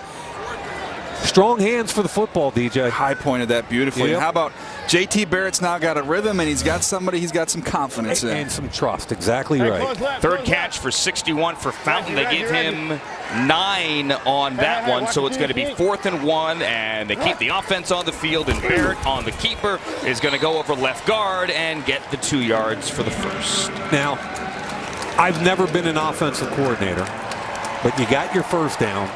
Fountain's got you here. The punt return started it. The 2 catches were the catalyst. Let's feed them, right? Let's line them up wide and let them run fade or fade stop. So you want to throw your nickel into the fountain right now, is what you're saying. They're at the 5-yard line. Let's go run fade or fade stop, and let's let this kid play. What if he was lined up against a nickel? Double gun spread right. What's that? QB said you want to throw a nickel into the fountain. QB draw. See who he's gonna. We'll see which side he's gonna go to, which corner he's gonna. He's coming over to Villanova, I think. Well, play clock's at 2. Hey, watch that QB lead draw. So we'll have to wait to see what we get here out of the East. Doris Fountain was the guy that was really turning heads again. He's from Madison, Wisconsin, wanted to be a Badger, ended up at Northern Iowa. It doesn't matter here today. Everyone is seeing the talent he has. Yeah, saw the 38-yarder. Here's 30, DJ. You know, the guy that he kind of reminds me of watching him play today is Farrell Cooper. Yeah. Farrell Cooper, you see him do some returns. Faster than Farrell Cooper. Farrell Cooper was a good football player. It made some money. 4 guys that I think that had really good weeks and helped themselves. Fountain was number 1. The defensive tackle from Delaware, Bilal Nichols, if he plays more consistently, he's an NFL body. Kentavia Street, inside and outside, and Chad Thomas. So of that group, 3 of them are defensive linemen, and Doris Fountain, who DJ and I thought was the offensive star of the week. Those 4 guys checked in to Tampa on last Sunday and made some money. See if they're going to motion him in this. Fountain's bottom of your screen there behind Damon Gibson, the tight end, as Barrett is going to run the keeper, and he's not going to really get anywhere as Lawler, who had a sack earlier, is there to bring him down. Nice play by Lawler. He's made a couple plays on defense. When it comes down to it, though, you get down inside the 5-yard line. JT Barrett throughout his college career, Mike, what's he comfortable doing? Tuck it under your arm and run it in. I hear you, but again, this is an evaluation game, and I'd love the coaches just to say, okay, let's see what Fountain could do now. We got the Villanova kid across from him who's a lengthy, physical kid. What do we have here? And you got Martin here and Webb dotting the I. Crossing route. He had Fountain. And he's got a touchdown. He's got Martin. That is slippery rock. JT Barrett and Marcus Martin, our first offensive touchdown of the day. I love the fact that Martin at 6'1", 250, walked in day 1 and they said, can you play some fullback? Now here's Fountain working against Villanova on a crossing route. He was wide open, but they came back down to Marcus Martin, who was also wide open. And the point of the story is he came in as the most storied sackmeister of Division II football. And when he walked across the stage Monday morning at 6'1", 250 with short arms, all of us looked around and said he's going to be a fullback in the NFL. And he humbled himself. He did a great job. God bless the Rock. JT Barrett to the guy from Slippery Rock. 10-7 here in the 3rd. All right, so we got the East on top of the West, 10-7. There's Chris Harris, former Bear and Panther defensive back, now working with the Chargers, the defensive coordinator for the West, getting a chance to teach up some young men here as Chris Harris tries to become a defensive coordinator one day and maybe even more in the NFL. Here at the East-West Shrine game, as the West is back with the football, now trailing 10-7 as Philip Lindsay gets another carry from Colorado. DJ, who's the first guy off the ball every time for the East defensive line? Kentavious Street. And this is one of the things when you're scouting I love to do, Mike, is just get that end zone copy of the tape and go slow motion snap the first 5-6 snaps. Right. You find out who's got the get off, and that's Kentavious Street in this game. So you do the end zone. The 50-yard line gives you all 4 defensive linemen as they get off at the same level. We having an argument over how to watch tape. I like end zone tape, Mike. I can see his hand pop but up. for get off. I see what you're saying from the sideline here. Just get off on. Here's Briscoe. Little rollout. Ball up into the air, and did that get caught? Jump ball. Weineke. We have a catch. That's ridiculous. Tracy Walker almost had the interception, but Jake Weineke's going to come down with it eventually as he ran underneath that jump ball. This is like the Eagles game. The ball went off the knee and bounced up in the air. Play action. Briscoe again. Wild high by 3 feet. Awful job on the interception. Ball goes up in the air, and great job by Weineke using his body and strong hands to pull it down. It's Tracy Walker. How can you throw the ball that far over his head, though? It hit Tracy Walker in the face. Second bad overthrow by Briscoe. This one he gets away with as he misses up the seam. One to Dunbar, who never turned around. Who was it in the Eagles? Was it Keanu Neal that hit off his knee? I believe it did, yes. It was. Yes. 10-7 here, the score. East on top of the West as we have 26 seconds remaining in the third quarter. This West drive started on the 25 as we have only 2 kickoffs today to start the game and to start the third. A touchback ball placed on the 25 after touchdowns, after scores. So that's where the West started this one with Briscoe. Another drive. Oh. And is that Folo? Our buddy Foley. Fadakasi. Folorunsu Fudakasi from Connecticut, number 93. Right there in the middle. Whoop, sorry. Offsides. Defense, number 93. He went swimming, but there was no pool. Second down. From Far Rockaway, the football factory. Hey, over 1. Hey, Miami. Over. The Briscoe thing is fascinating to me, this quarterback. How are you the 2-time... Hey, Reggie. Walter Payton Award winner. Payton Award winner, throw for gazillion yards, and then come down here and struggle to complete a pass. And there's Lindsay. There's Lindsay up the middle, and he spins out of the tackle across the 40 with a late flag from the defensive secondary. Tracy Walker is there. Maybe it's just nerves for Briscoe as he fired high a couple of times, but he also had that issue in practice. Face mask. Defense, number 11. 15-yard penalty. You always say in the draft process, though, with the quarterback position, you just want to be careful you don't get carried away in all-star games. You're throwing with a bunch of guys you don't feel comfortable with. But this is Lindsay. You see the burst there, Mike. I just want to see him get on the perimeter. Yep. I thought Cody O'Connell, the left guard, who's one of the biggest human beings I've ever seen in my life, and Jake Bennett, the center, did a nice job on those 2 blocks. Lindsay now has 9 carries for 35 yards as we have the end of the quarter coming here with the East on top of the West. They're going to walk to the other side, and we will be back with a special guest here. You want to stick with us for the fourth quarter of the East-West Shrine game in St. Petersburg.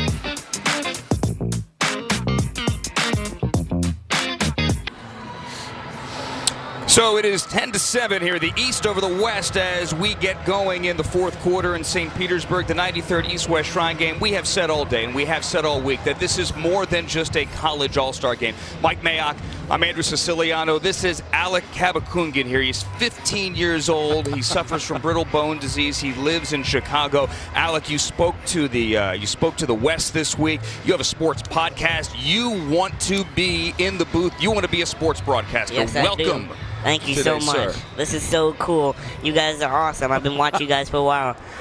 Well, what do you think of our setup here? Oh, this is beautiful. You have the game live. You have all the monitors, all the stats. You have company. So this is so cool. I love it. I mentioned you have a podcast, Alec. Right. I mean, you are working every day as a sports broadcaster, practically. Yeah, it was fun. Smart Alec on Sports. And you've interviewed, I've seen Ernie Johnson. Who else online that have? Roger Goodell. I've talked about soccer, football, basketball. I love sports, and that's my passion. Can you have me on before, like before the draft or something? Would you bring me on? I would love to. I watch the Combine all the time on NFL Network. Oh, we have fun at the Combine. That's awesome. Do you have a favorite Mike Mayockism? Uh-oh. No, he used Dancing Bear earlier today. Well, I always just love watching guys, and it's so much fun. So. Would you like to call the play-by-play? Are you sure? Yeah, absolutely. I'm absolutely sure. All right. Absolutely sure. All right. Jeremiah Briscoe is the quarterback here from Sam Houston, all right? And Philip Lindsay is the Colorado running back. I saw Lindsay in practice, and he was doing really well. He was awesome. There he is. Right through the middle. That's so cool. He gets 12 yards. Lindsay with Alec on the call here gets across the 15-yard line. We mentioned that you were there Thursday at practice. What did you say to the West team? Well, I was just thanking them for participating in this game. I know they are getting ready for the draft, and for them to play in this game, it's awesome. They're raising funds for kids all over America and all over the world, Mexico and Canada. So I just was thanking them for all their hard work for these practices, and they've all been really nice at the hospital visit. So just really thanking them and having fun with them. Wow. Did you get a chance to kind of sit down and hang out with any of them? A couple of them. I kind of forgot their names, but yeah, no, they were all really nice, and I had a lot of fun with them. So sometimes I meet these players and they kind of talk down to me, but all these college athletes, they were all really nice to me. That's really cool. Yeah. And they're big dudes, aren't they? They're huge. Some of their hands were bigger than me. Hey, me too, for that matter. Jeremiah Briscoe loses that football. We might have a turnover. Oh my goodness. Oh, man, you go all the way down the field like that and fumble the football. Oh, my goodness. Alec, we're going to look at a replay. You call it, okay? Look right here. All right, sure. And you call the whole thing. All right, here comes the snap. Oh, and he fumbles it. The center-to-quarterback connection is not so good. Exactly right. Yeah. The defensive tackle jumps on it. Who got that, Andrew? That would be Dalton Keene, Mike, number 97 at Illinois State. And, Alec, I like that could be your signature call. The oh my goodness. Oh my goodness. I think we have something. Last night, I know that you went to the banquet here at Tropicana Field. Tell me who you met last night, because I hear there was somebody pretty important. Yeah, Brett Favre. He's a good friend of mine. We filmed a commercial together for this game, and yeah, I got to meet him and got to connect with him. And got to meet my family, so. You did a commercial together? Yeah, me and Brett. That's really cool. Yeah, we become some great friends.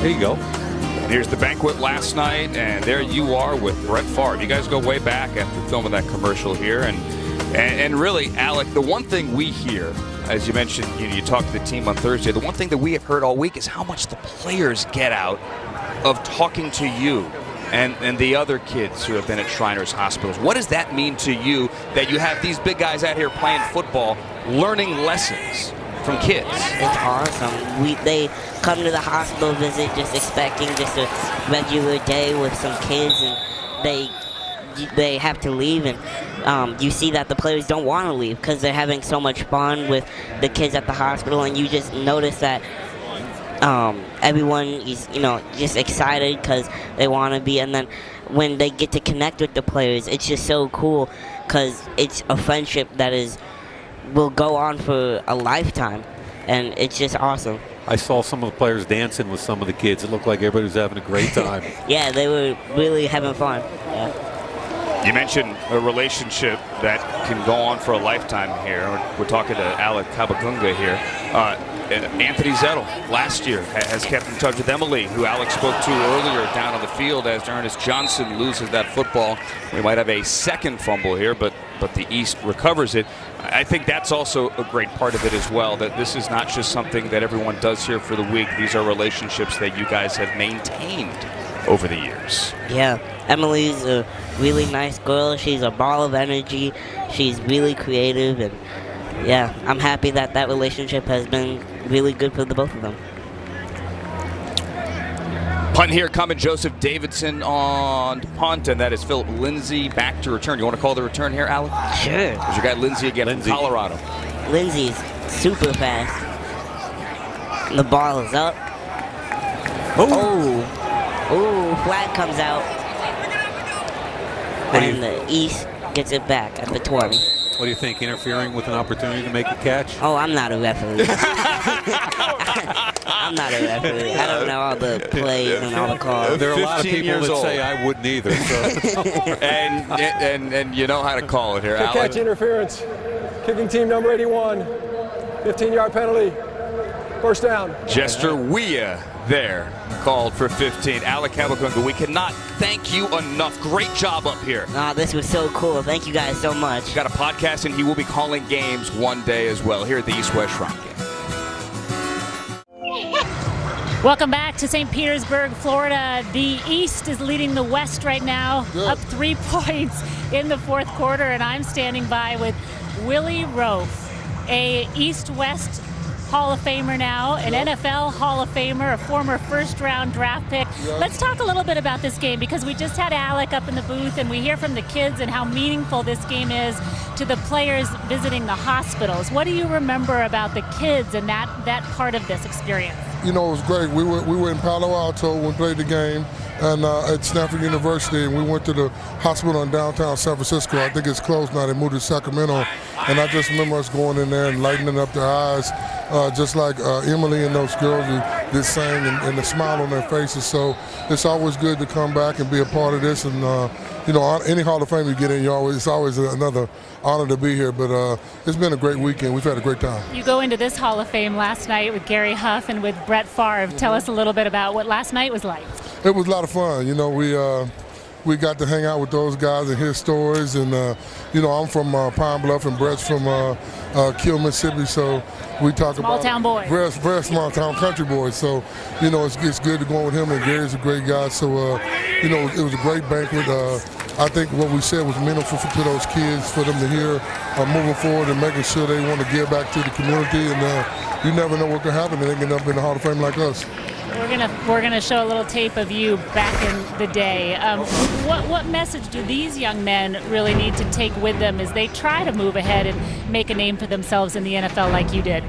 Just keep working hard, and you know, stay humble, and you know, just give it your all. And when it's over, it's over. Look back on it and enjoy it and appreciate it. And you know, Brett's message was make sure you have another plan, because you got a lot of life to live after football.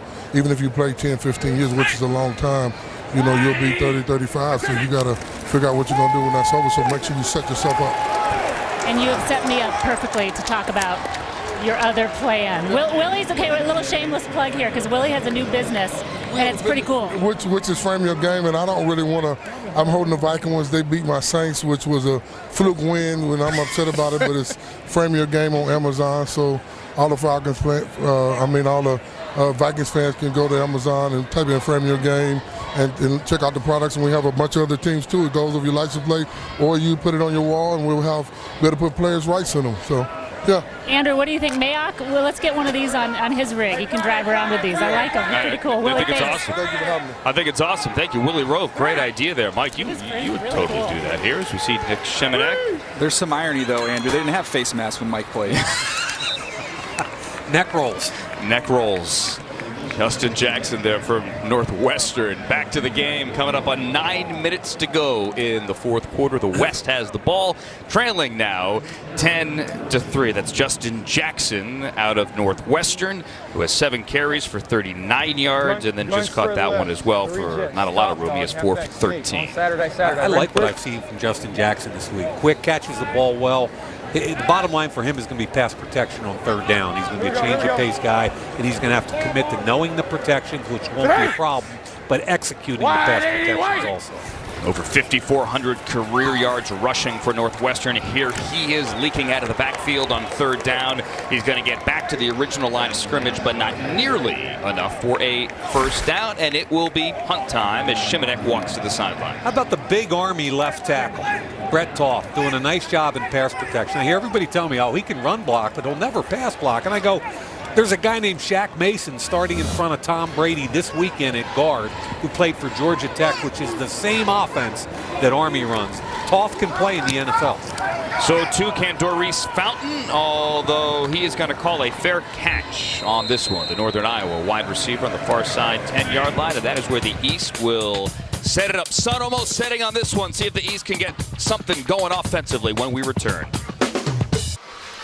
We're hopping on a plane tomorrow, moving on to Mobile. Next Saturday, college football's top seniors look to impress NFL scouts during their final collegiate game. The Reese's Senior Bowl, it is live.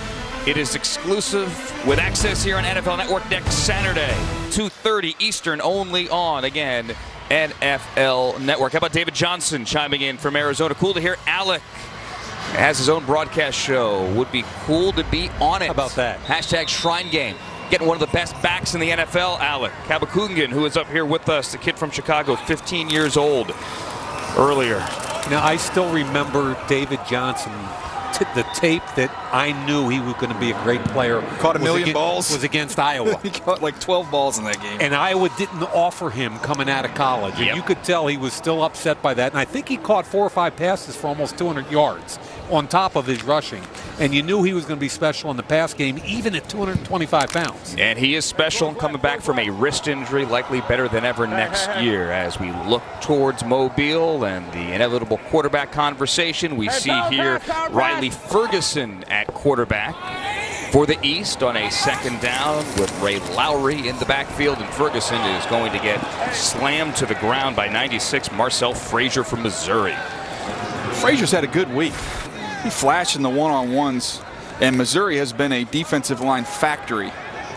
And he's working on a tight end, Damon Gibson. I don't think he liked working against big bodies during the week, but he's got some big-time production at Missouri, plays hard, had a really solid week, DJ. Hey, alert screen, alert screen. JUCO transfer out of a small school in Northern California in Weed, California. Did not know there was a Weed, California. That would be redundant. It might be. Weed claims he played with a torn quad for a lot of the year, although he said that just recently. He had a media blackout during the season. On 3rd and long, the delay with Ferguson handing it to Lowry right there on the goal line. So instead of trying to throw out of their end zone, the East, Mike, as you shake your head, plays it conservatively. Well, I understand trying to win a game, but these games are about evaluation for the scouts and the teams. And so on the one hand, I understand the coaches have worked so hard to try and get the game plan in and win a game, and we're going to run the ball and play at. But at a certain point, and even though I know they're not protecting their quarterback well, I get that, you still want to see kids make plays. I don't know, I just envision Rich Eisen at home right now with a cold beverage, loving every bit of this. Loving Joseph Davidson very much, a person too. The lefty will put it over Weineke's head. He's going to field it on the bounce at the 27, take a couple of hop steps, and that was me at Boston College. That was my punt return right there. Tracy fake Walker. Left, fake right, fall forward 6 feet, 2 inches. 5:32 to go here in St. Petersburg. Have some fun. Have some fun. Good protection. He's got him. Oh, buddy. Wait a second. Come out, hot, top down, got the over. Attaway, Steven! All right, brother. Hey, action's good. I mean, your fakes are good. You're coming out clean. Settle the feet and just drop it to him, okay? I mean, you throw a great ball you have all week. You know what I mean? Just keep it down. All right, this is David Rye, one of the young coaches, getting a shot here on the west side for Bobby Johnson. He is the offensive perimeter coach for the Packers. Mike McCarthy has a deep staff, and it's good to get his guys out and working as they try to build their resumes here. Shimanak is going to hand it off to Jordan and Sean. Guys, we mentioned next week in Mobile, it's always about the quarterbacks. Let's talk about those quarterbacks next week at the Senior Bowl. Most notably, let's talk about the guy who will be coached by the Broncos staff, Baker Mayfield. What do we think? I went into him about 3 weeks ago and did 4 hours on him, and I'll be honest, DJ, I went in with some skepticism, and I came out saying he's got a bigger arm than I thought, and he extends plays to throw as opposed to run. Now he's got huge windows, people running open everywhere, but he's a better player than I thought he was. What do you think of Baker Mayfield as we've seen in completion there? Maddox, the pit quarter, in on it. What do we think of Mayfield coming to the Senior Bowl here? Because some guys don't want that week-long scrutiny. Well, I think we got to put DJ Josh Allen in this conversation also, because you're talking about two guys that are already highlighted here that are going to the Senior Bowl, that of the 5 potential first-round quarterbacks, we're getting 2 of them next week. So the fact that I think what the league thinks, Andrew, is the fact that guys are probably already first-round picks and they're willing to come to the Senior Bowl, they're not afraid. I think it means something to all 32 teams. In years past, we've seen guys go in there and solidify their status as first-round picks. As here's Sean leaking out. He breaks a tackle, and Sean, as they set up a screen, the West does, gets first down yardage across the 42. Dietrich Nichols there for the tackle. We saw Carson Wentz, guys, back to that conversation, come in a couple of years ago. He was coached by the Cowboys. He solidified his spot at the top of the draft. We also that year had Dak Prescott, not coached by the Cowboys, but he turned out working out pretty well for them. You know, the way I look at this, I go back in the Senior Bowl to Phillip Rivers. Yeah. Phillip Rivers was coached by Marty Schottenheimer, and people thought he was a 2nd or 3rd round pick. He became a top 5 pick in the NFL draft, and justifiably. So you've got a chance at the Senior Bowl to make a name for yourself. Shimanek makes a name for himself there by getting away from Thomas, avoids 1 sack. Here comes Thomas again. Finally gets away to the sideline and hits his back Jordan Shun, who got both feet down. Shimanek showing some athletic ability. So Thomas is working against Senat, the left tackle. Got to finish. Yeah, Senat had good position there and couldn't keep it. Neither could Thomas finish. Quarterback throwing a little bit of... Nice. As Kabinda was platform strike right up on him. Now, Chun's right foot was out of bounds, but we don't care. We're not going to go to the replay. I want to keep talking quarterbacks in a minute here, too, with DJ. Let's do it. Go back to the quarterbacks, sir. Let him finish up this play and I'll jump in. Shimanek. I like that throw. Guns it complete. Right, DJ? Yeah, moving off the spot. And moved off the spot and ripped it. Just into playing a tight free. window. Just playing free, not being scared. Get out there and let it fly. Watch him come off his spot here. You're going to see him drift a little bit to the left. Okay, feel it, get a little space, and then rip it. That's a tight window, beautiful throw. And good coverage by Maddox. No question. Jumping back real quick to the quarterbacks. Yep. My opinion on that, look, Baker Mayfield plays in a playoff game. He could easily said, I'm good. I love the fact he wants to come down to Mobile and compete. Josh Allen was hurt, came back and played in a low-level bowl game. That showed me some competitiveness. Then he ends up getting the classes he needs to get done as an underclassman to be able to go Mobile and play in that game. So I can't wait to see those two guys, Mike. And with Baker Mayfield, I watched him over the summer, and I thought, okay, maybe he's like a souped-up Colt McCoy. And then I went and watched him early in the season. He's better than that. Then I went and watched him live against TCU, and I went, whoa, okay, he's got a little more giddy-up on the ball than I gave him credit for. And then I went and saw him again in the Rose Bowl, and people point to the second half of that game, but still, I came away impressed. I'm really intrigued by Baker Mayfield. The more we saw him, the more we both had respect for his game. Watch out for Contavious Street. Here's Shimanek trying to avoid getting hit there and throws incomplete to the sideline to Lindsey. And I understand everybody wants to talk Mayfield, but this Josh Allen dude, now, I watched him against, I think it was Hawaii. He was 9 for 21. And I'm thinking, this is going to be an awful tape.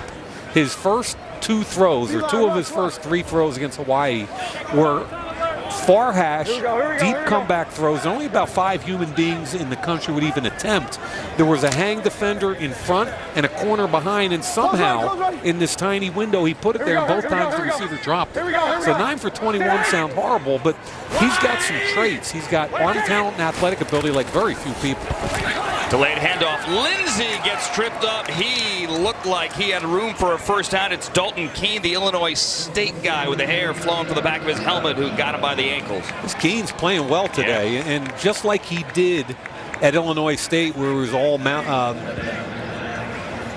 all league for 4 consecutive Missouri years. Valley. Yeah, I'm sorry, Missouri Valley Football Conference.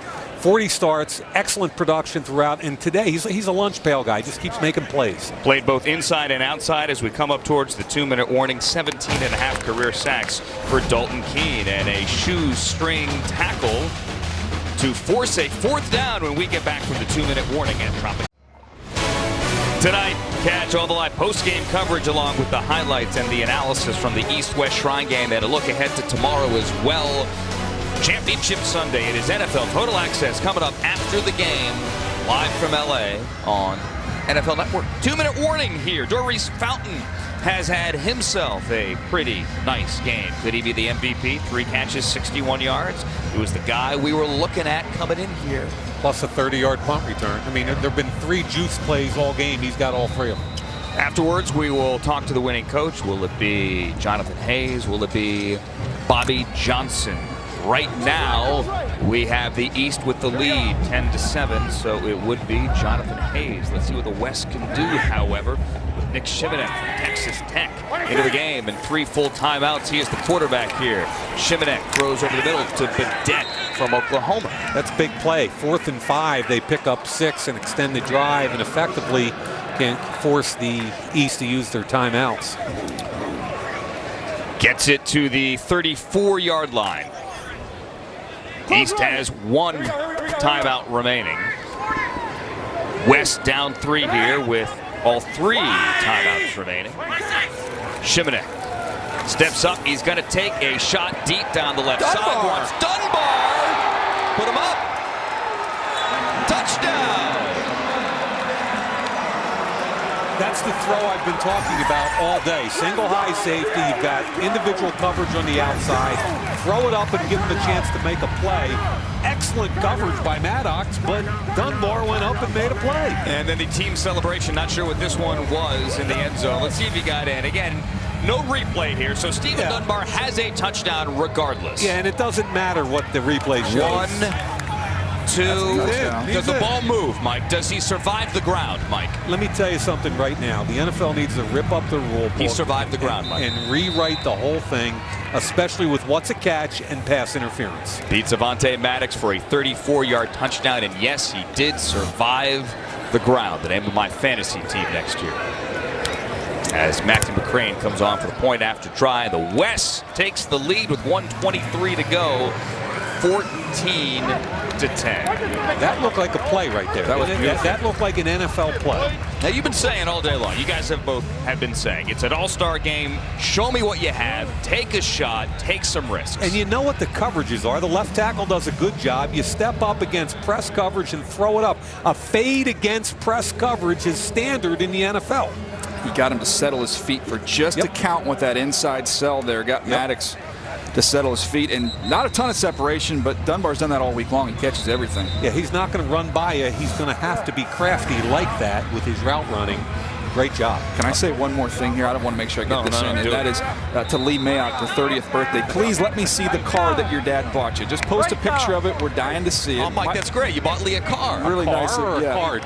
No, it was a card. C-A-R. No, C-A-R-D. Remember, you were telling me the other day you got her that unbelievable car and card. Kidding me? Is it an SUV or is it something sports? It sounded really nice. It's Hallmark. It's a Hallmark. Is it one of those cards where when you open it up, there's music? Here's JT Barrett. No, I'm not. One timeout, 25-yard line. They're going to hand around Webb. Down 4. They'll run here with 1 timeout on first down. All right, DJ, I'm going to give you 6 names right now. Okay? Yep. After this play. All right.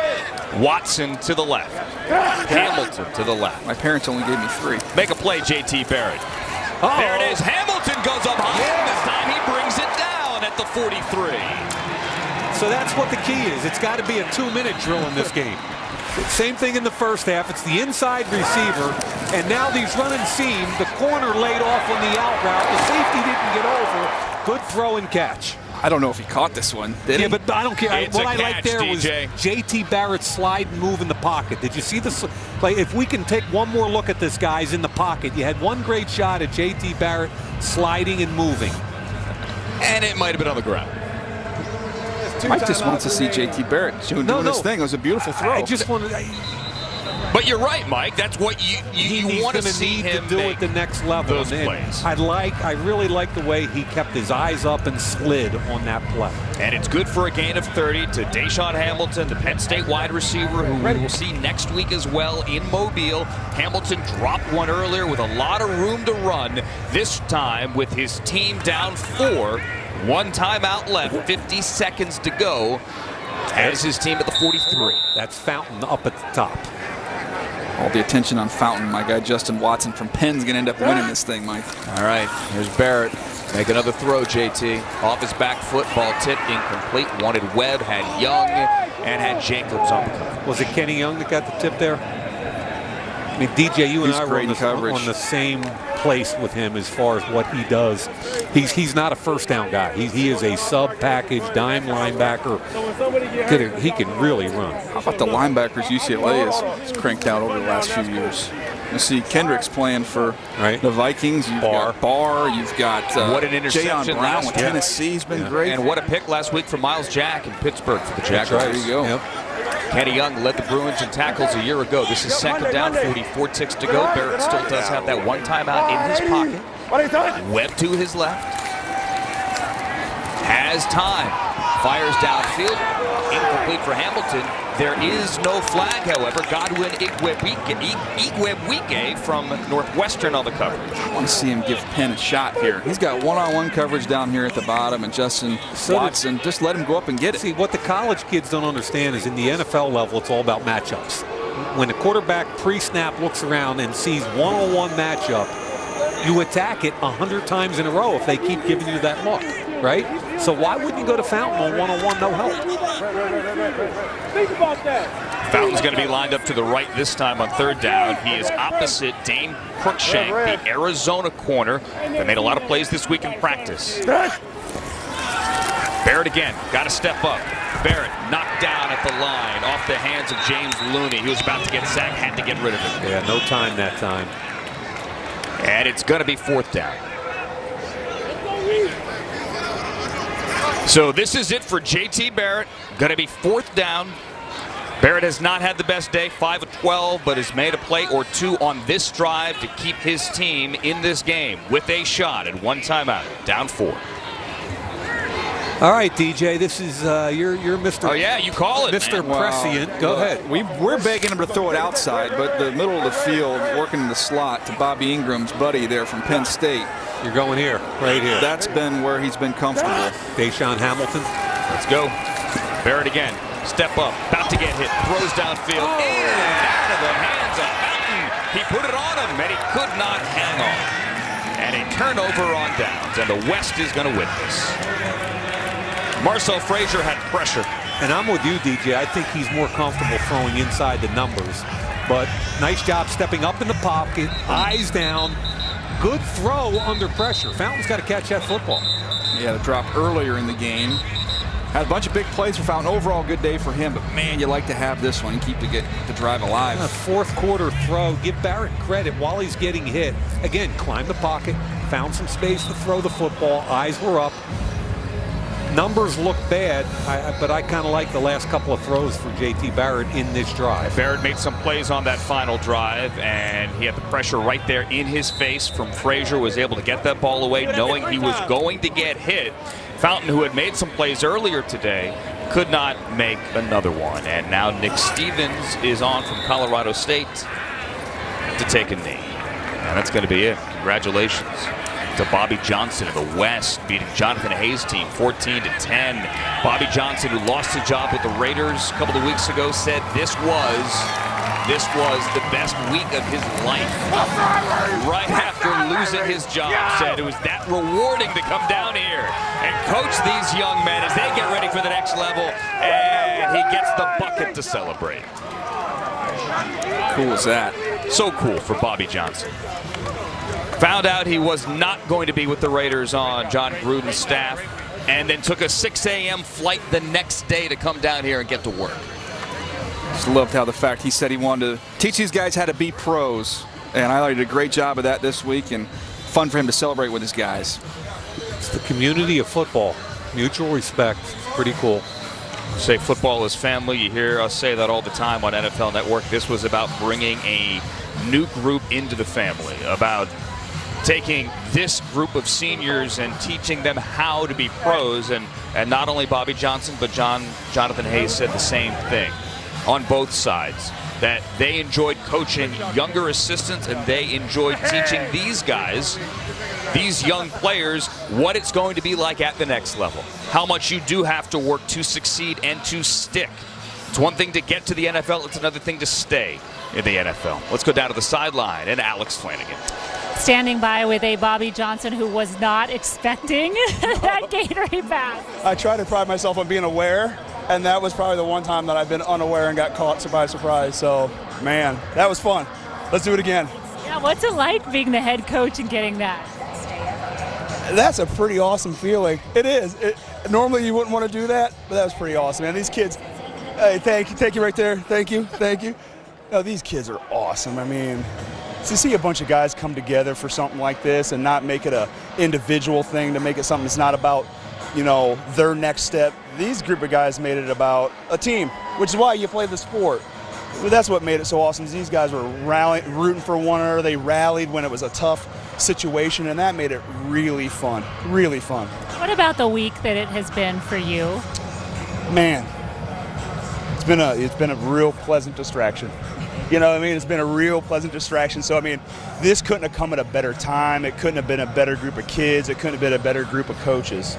If it would have been, a drudgery or something like that where we made it about us as coaches, it probably would have been not nearly as fun. But just with it being about the shrine and all that stuff, it just really made it fun. Sounds like you walk away with a little bit of perspective at a time where you needed it. No question. It puts everything in perspective. It really does. You came in with a plan how you wanted to treat these young men. What do you hope, if there's one or two things they can walk away with from this as they start this journey towards the NFL? Well, I hope they understand what it takes to be a pro, because a lot of guys think it's all about the physical. It's all about their abilities, all about how fast or how big or how strong, when really it's mental, how to prepare, how to recover, how to sustain.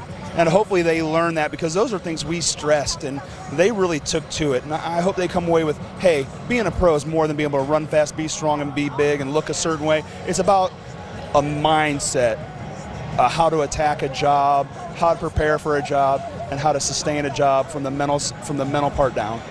Well, congratulations. I think we have one of your defensive players standing by that we're going to turn to. I need to get a pair of those right there. I need to get some right? of those. Look at Thank you very much. Looking good. Thank you. Congratulations, Bobby. So, Natrell, you start this off. For a long time, you had the only points on the board. Yeah, we came out one half fun. So, our defense was in a bad predicament for a second. He made a bad play, and I executed on it. Yeah, tell me a little bit about that play. So I seen the ball behind the line of scrimmage, and nobody was going around it. I ain't hear no whistle, so just scoop and score like we be doing all practice. The most outstanding player on defense in this game. Just tell me a little bit about going forward. Where will your mindset be? My mindset just focus on training. I gotta go back and finish school, get my degree, so focus on that as well. So it's only can get better from here. Tell me a little bit about this experience overall. We've had the opportunity to bring on some of the kids that this event profits and helps out, and I know you visited with some of them in the hospital this week. How will you walk away from this game? What will you remember? Very appreciative. Just time at the hospital with the kids, it was great. Just seeing the smiles on the kids' faces, seeing how happy they were, and just giving them the chance to do something that normal kids can't do all the time. And it warms your heart. It's a great feeling. And practice all week with us guys. We all come from different places. We all came together as one. Laugh and joke around like we knew each other all our lives. So it was a great experience. I loved it. Well, thank you. Congratulations on a great game today. Andrew, it was great to see how quickly these guys all bonded and came together. Came together as a team, scored a defensive touchdown there. Natrell Jamerson getting the scoring going early, and eventually the West wins over the East 14-10. Mike Mayock, a final thought for you, sir. Like usual, defense dominated, and as expected, the defensive fronts on both teams were dominant. I think the two players I enjoyed the most today, DJ, were Stephen Dunbar, 3 catches for 52 yards and a big touchdown at the end, and then Darius Fountain from Northern Iowa. I thought they were the two guys who provided some juice and some excitement today. We were begging for a play to be made at the end of the game, and Stephen Dunbar from Houston, thank you.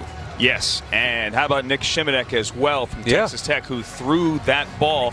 Patrick Mahomes, guy used to back up, has already tweeted, how about my boy Nick Shimanek there with that game-winning touchdown. It is a chance for these guys to put something on tape here. They're going to get a call. Their phone is going to ring. It's now about taking these lessons they learned here this week and when you get to an NFL camp, putting them to good use and trying to stick. Gentlemen, I'm looking forward to Mobile as well. Oh, this is going to be the best Senior Bowl. I'm going to say it's the best Senior Bowl we've ever had coming up next week. I'm going on record, Mike.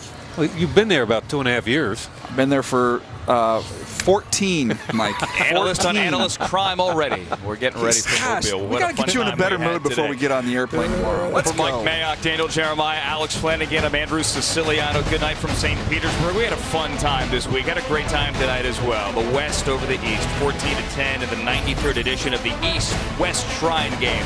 Coming up next from LA, it's NFL Total Access.